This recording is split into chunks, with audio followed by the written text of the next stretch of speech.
Сцену спасти, Майклу удалось спастись. Эшли удалось спастись. Эмили удалось спастись. Крису удалось спастись. Угу, все выжили, короче. Еще эффект бабочки. А нет, все уже, по идее. Ну, в общем, только негр и Джош. Ну, типа, не страшно. Вижу объект. Здание полностью уничтожено. Прием. Погодите, я что-то вижу. Похоже, есть выжившие. Приземляемся.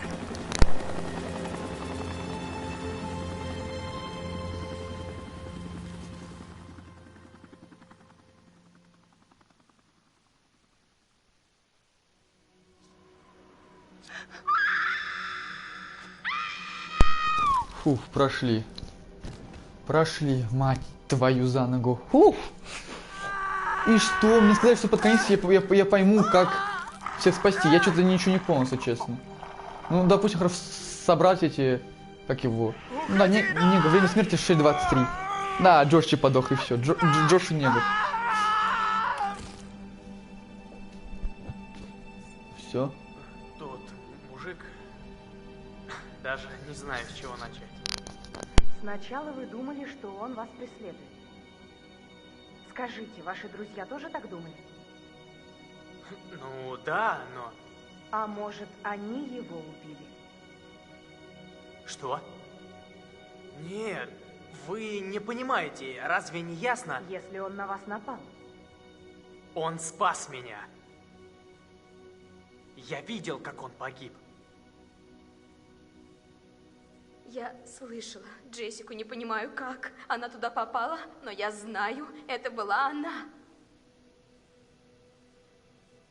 Он навел пистолет на меня. Вот сюда, прямо в лицо, и мог выстрелить.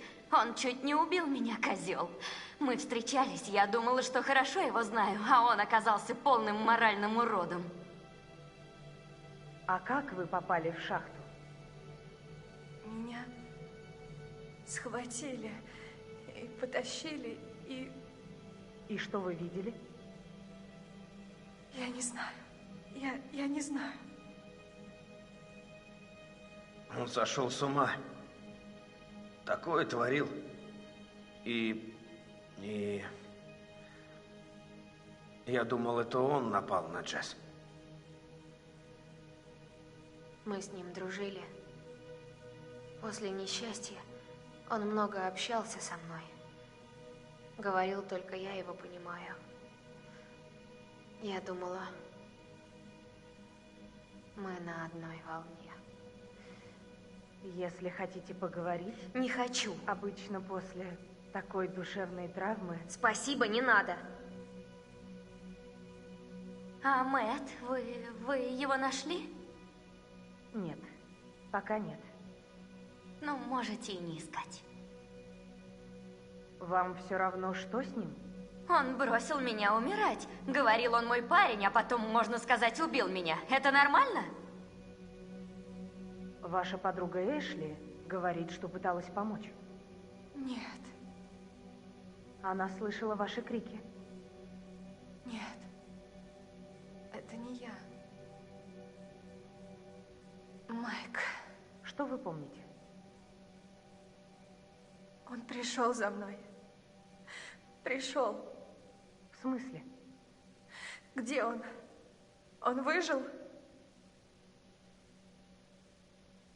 Послушайте меня. Неважно, верите вы или нет. Поверите, когда увидите. Вы должны спуститься в шахту. Что в шахте, Сэм? Я увидела, что там. И очень хотела бы это забыть.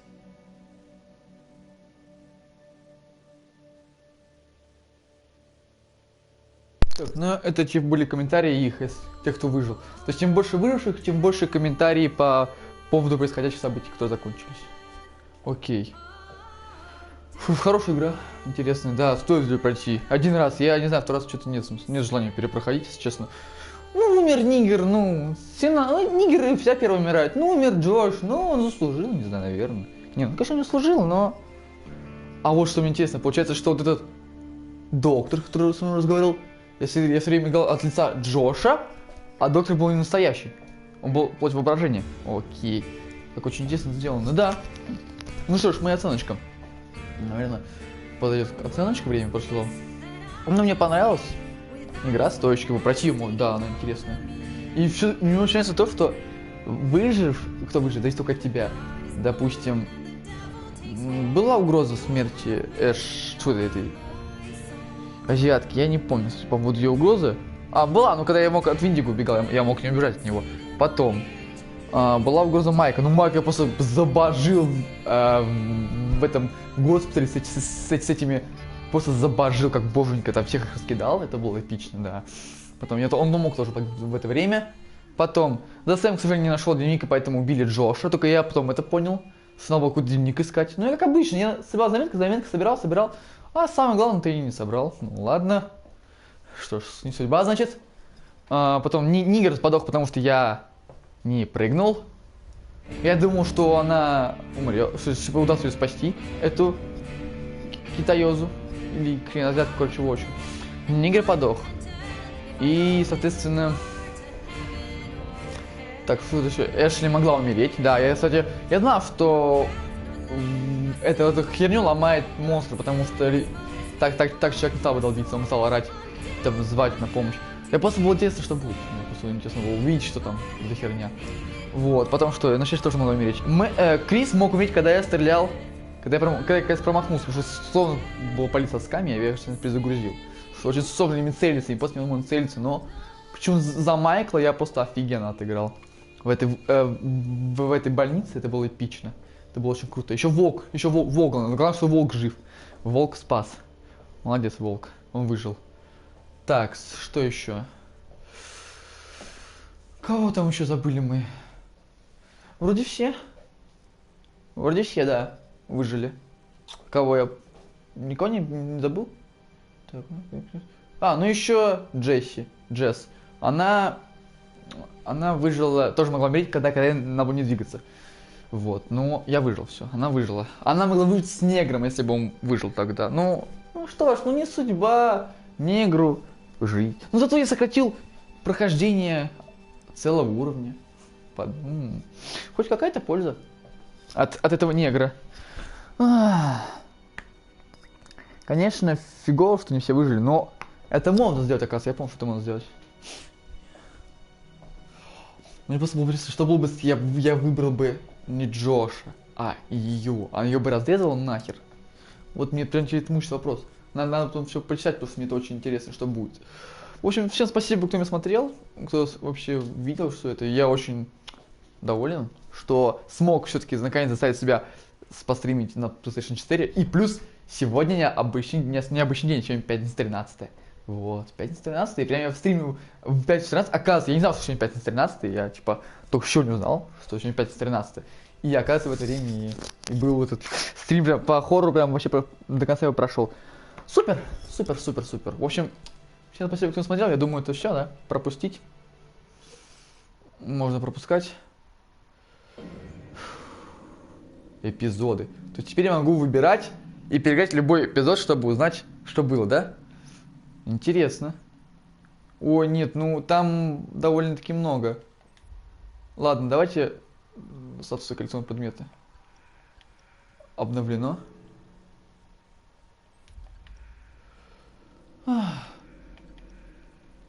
Тут что-то...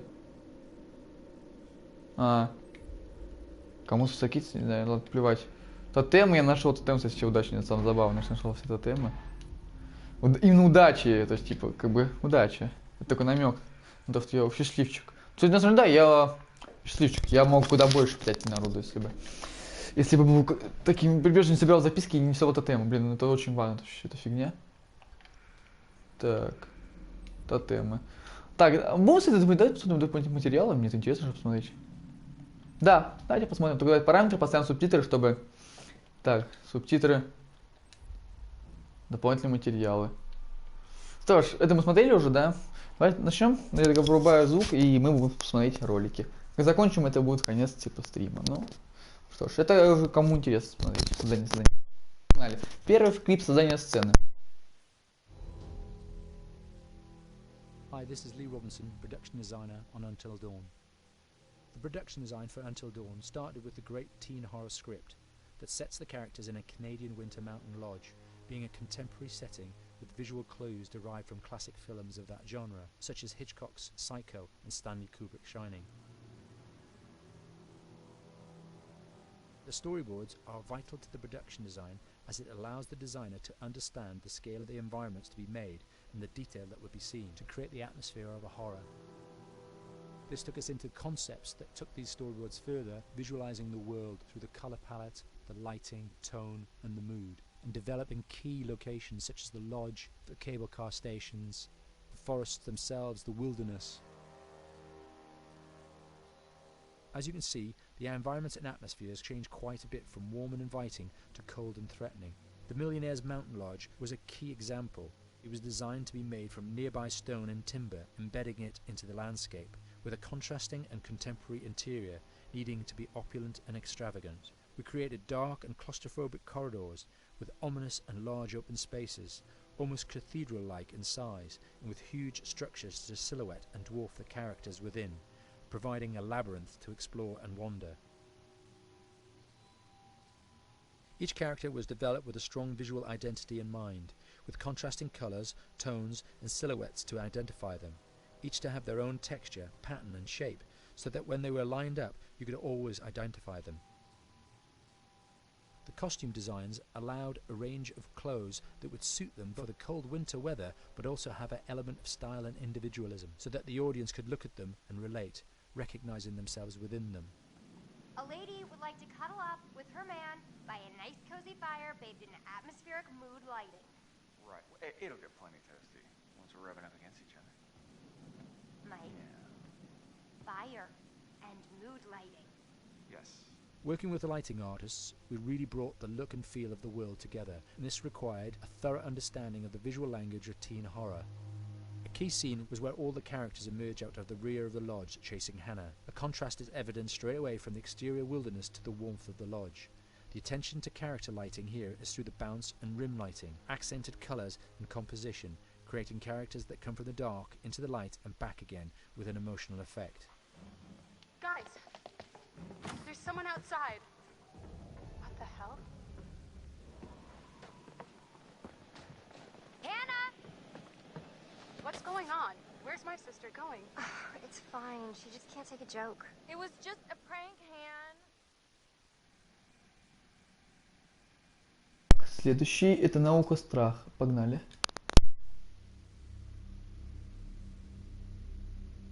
Until Dawn is a game that's full of horror, and one of the things we decided to do early on was to take a scientific approach to how scary it was. So we did experiments on people and we measured their responses to the game. We've created a test area. It's as close to a home setup as we can get it. We've recruited ordinary people to play the game and we've left them to play it on their own. You're turning the light off.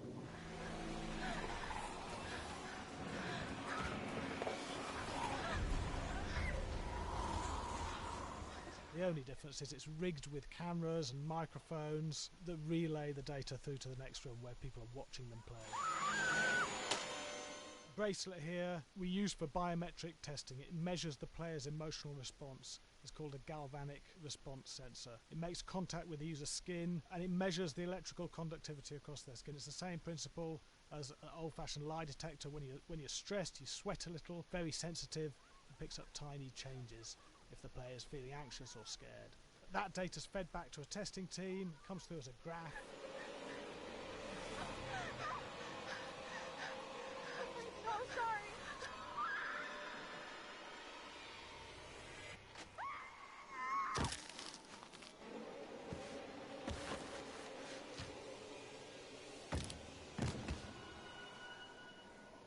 There's no point testing one or two people, you have to test a lot of people. Watch your step. When we have a scare that's consistently has a measurable emotional response, then we knew it was good. If it didn't have that, it goes back to the team for improvement. The data doesn't tell us what's wrong with the scare, it only tells us if it's working or not. Wait, okay, so you hear them too, right? Josh. Here we have a chapter relatively early in the game. Weirdly regular. Nothing regular about it. We have to create tension and anxiety in the player so they are ready to receive the scare.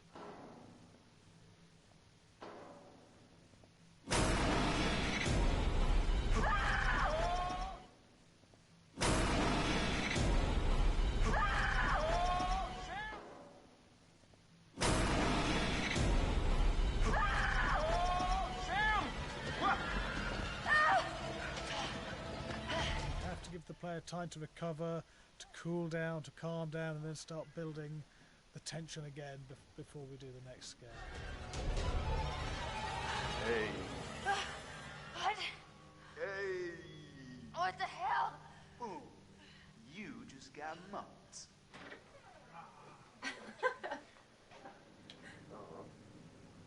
Yeah, it's such an adrenaline high when I get. There's two things we found. One is we could look at the scares, analyse if our expected scares were working effectively. Were people shrieking and covering their hands, or were they getting an emotional response from it? And being scientific about it means that we strip out people's opinions about whether things are working or not. We've got data, and we look at the data.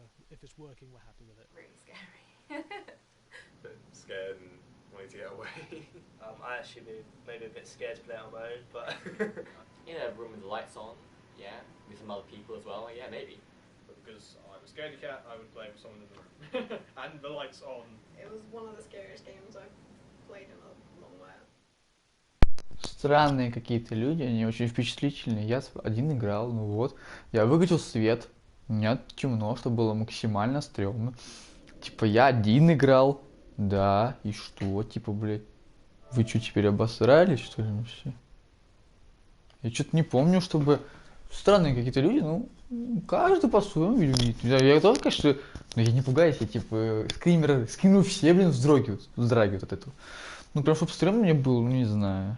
Такого не было. Ну, разве что я очень вздрагивал, когда играл в Край Эфира, так, ну, все. Остальные игры меня не впечатляли. Поэтому моя память самая страшная, это Край Эфир. Hi, my name is Graham Resnick. I'm a filmmaker, writer, director, sound designer, and I started working with Larry Fessenden about 10-15 years ago through my friend Ty West, who I grew up with, and have done a lot of sound design with on his films. And he was producing Ty's films at the time, and Ty introduced me to Larry. Larry produced my first feature, and we've written together on several projects. My name is Larry Fessenden. I'm a filmmaker. I run Glass Eye Pix, which is an independent production company out of New York. We make indie movies, a lot of scary movies as well. And I got a call to audition to write this video game. And I called my pal Graham Resnick because Graham is a gamer. And while I thought I could offer something to the idea of writing this multi-branching story, I knew that I would want Graham's expertise as a lover of gameplay, since I guess games were started. So and just as a lover. And as a lover, yes. Which is why there's so many sex jokes in the game. There was one Italian website that did say the Larry that's Fessenden and right. Graham Resnick, the two lovers behind Until Dawn. Come here. Maybe I know how to handle you too. I am definitely ready to be handled. So I wanted Graham by my side. Yeah, and we got the gig, and it's been an amazing ride. Oh, hell yeah. Oh my god, she's taking her shirt off. What? Oh my god. Matt, what are you doing here? Hannah. I'm sorry, Hannah. This all got out of Right, hand, just but So in the game, the basic setup is that a year prior to the game's start, all these kids had gone up to a ski lodge that was owned by the parents of one of the kids, or a couple of the kids, and some of the teenagers played a prank on some of the other teenagers, and a terrible tragedy occurred when a few of them, two sisters, ran out into a blizzard, and were never seen from again.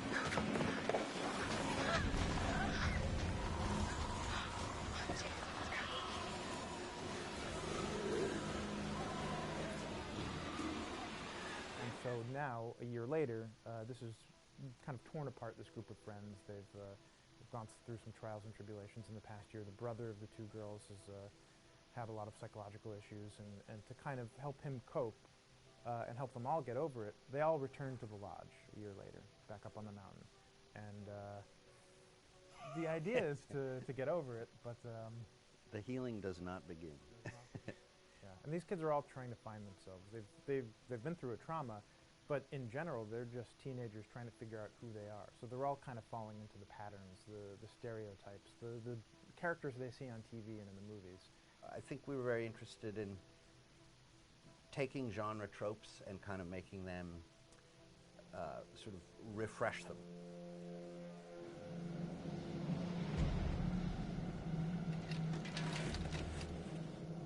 Hey, did you see that?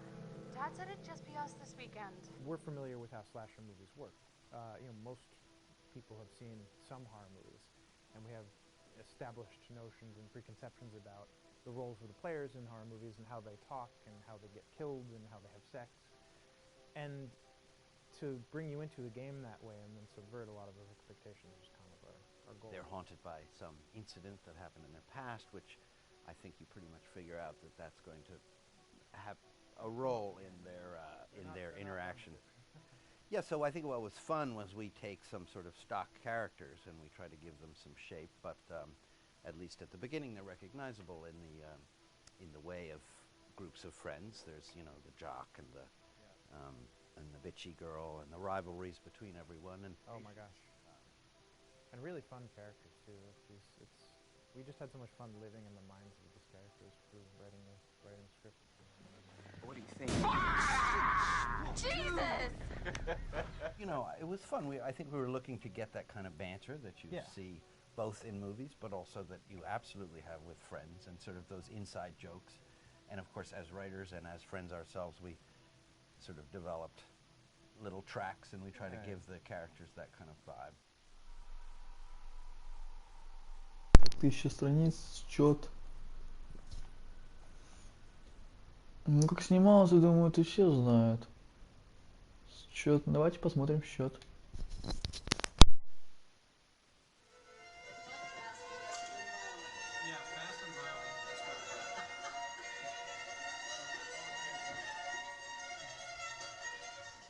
All right, from the top.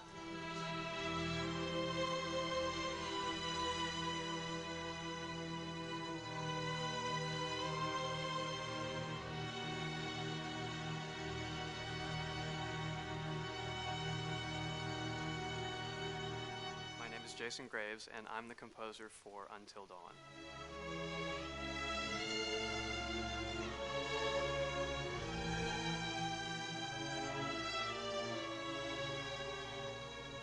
I've been involved with Until Dawn for about a year now.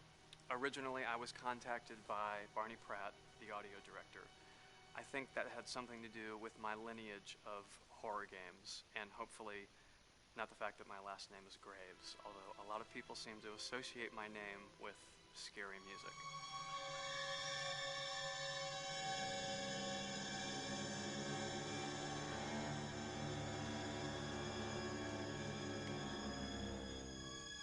One of the things that was really exciting about working with Barney and the team at Supermassive is they really wanted something unique for the music. They wanted the music to stand out and be a character on its own in the game.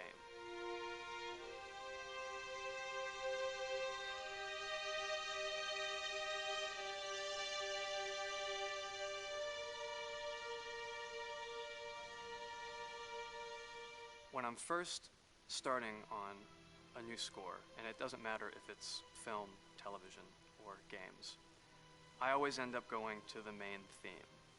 Sometimes the developer or producer isn't even necessarily interested in the main theme at the beginning. I just want to do it for myself, because for me, the main theme is the identity of the game. It establishes the mood, the atmosphere, and the character of the music, and how it's going to be playing in the background. And that's what we did with Until Dawn.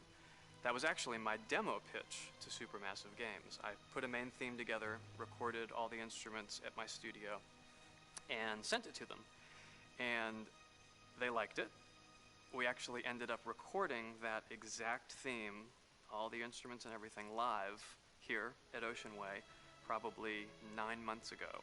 And that's what we've been using in all the demos for the game, and that's the final version of the theme that is the main theme that you'll hear on the menus and in some key pieces of gameplay.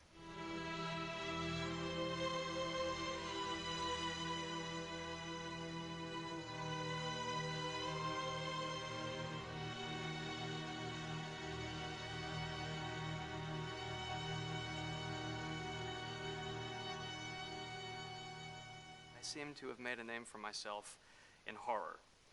And there's something about scary music, I think it's maybe the lack of rules. The biggest rule in scary music is there are no rules, so you can do anything you want, and actually, if you end up doing things that don't feel like they would work out together, they kind of clash, and it ends up being even more effective for scary music. So that's what really drew me to Until Dawn, was the textures, plus writing thematic material that is interwoven with the scary textures. I haven't really done anything like that before. Usually it was just all tension all the time, and that's fun and it's great. But I'm actually at heart a very melodic composer. That's the kind of music I love listening to, and that's the kind of music I love writing. That's the kind of music I got to work on in Until Dawn. Very nice. Same thing.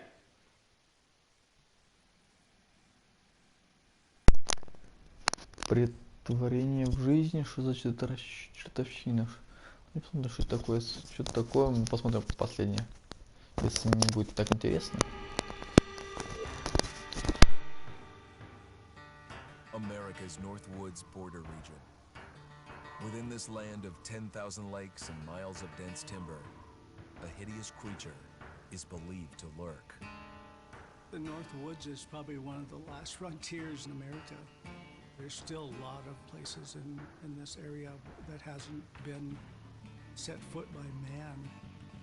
Monsters and mysteries exist here because it is remote. Up in the North Woods, winters are long. In times of biting cold and isolation, a devouring monster is believed to come forth. It's terrorized native people for generations. Growing up, I was told, like, don't go outside, the Wendigo will get you.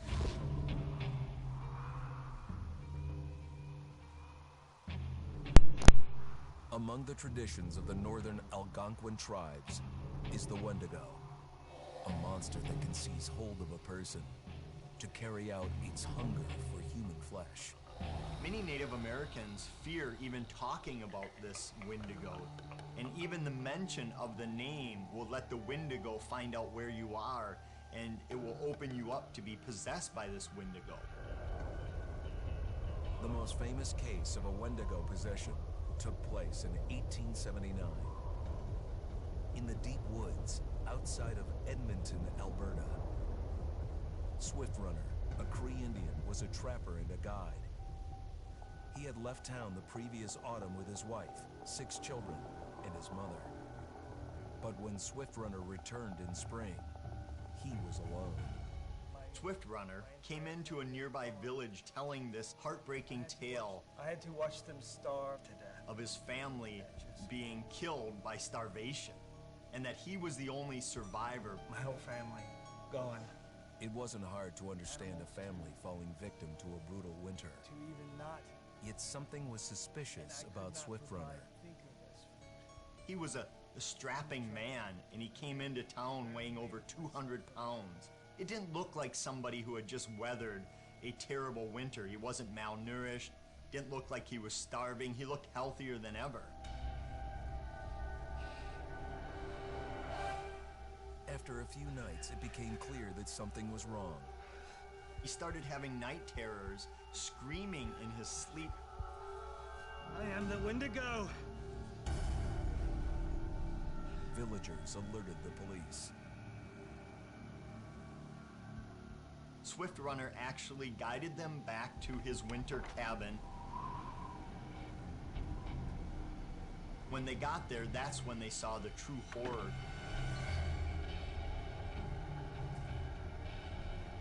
He human skulls were scattered around. Many bones, some of which had been snapped in half and the marrow inside had been drained. They had never seen anything like it.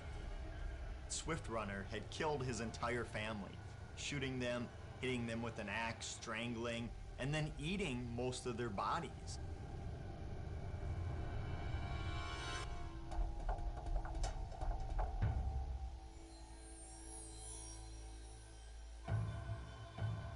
Right up until the moment the noose was on his neck, Swift Runner swore the evil spirit of the Wendigo had possessed him and twisted him into a cannibal killer. When he was on the gallows, Swift Runner himself said, "I am no longer a man."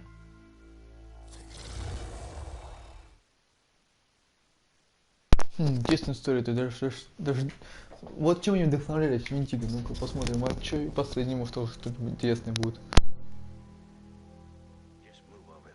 Go on, move. Let me say what I came to say. I'm here to tell you what you're up against being back on this mountain. You should never have returned. I don't know why you did after what happened last year. Это типа рассказывает то, что уже было. Ну, в общем, ладно, на этом заканчиваем стрим. Игра хорошая, поэтому мы пока отдохнем. Потом будут стримы, ну, потому что еще будут стримы, но сперва я хочу разобраться с игрой на ПК, парочку надо пройти и все такое. В общем, всем спасибо, кто смотрел, до новых встреч.